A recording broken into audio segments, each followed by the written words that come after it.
કમર અને ગરદનનો દુખાવો ખૂબ જ સામાન્ય છે. તે ના થાય તે માટે આપણે કઈ કઈ કાળજીઓ લેવી જોઈએ એ હું તમને જણાવીશ. હું doctor Kareena Ribadiya as a physiotherapist RTSV diamond hospital Surat ખાતે અત્યારે કાર્યરત છું. ઘણા લોકો 6 થી 7 કલાક બેસીને કામ કરતા હોય છે. આ ઉપરાંત ડોક નમાવીને 1 થી 2 કલાક સુધી મોબાઈલ યુઝ કરતા હોય છે. આના લીધેથી કમર અને ગરદનનો દુખાવો થતો હોય છે. આમ ન થાય તે માટે પોતાની સીટ પર જ ઊભા થઈને એક્સટેન્શન એક્ટિવિટી, સ્ટ્રેચિંગ તથા રોટેશન કરવું જોઈએ. એક્સટેન્શન એક્ટિવિટીમાં બંને હાથ કમર ઉપર રાખીને ગરદનને ઉપરની સાઈડ ઝુકાવવાની રહેશે, જેના લીધેથી કમરના મસલ્સ પર સ્ટ્રેચનો અનુભવ થશે. આની આ પોઝિશન 3 to 5 સેકન્ડ સુધી હોલ્ડ કરીને રાખો. ત્યારબાદ ગરદનને એની મૂળ સ્થિતિમાં લાવવાની અને આની આ એક્સરસાઇઝ 5 વાર રિપીટ કરવાની રહેશે.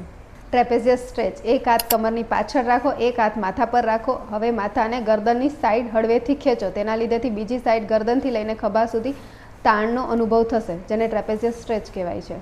આની આ પોઝિશનને 3 થી 5 સેકન્ડ હોલ્ડ કરી રાખો. ફરી ગરદનને મૂળ સ્થિતિમાં લાવો.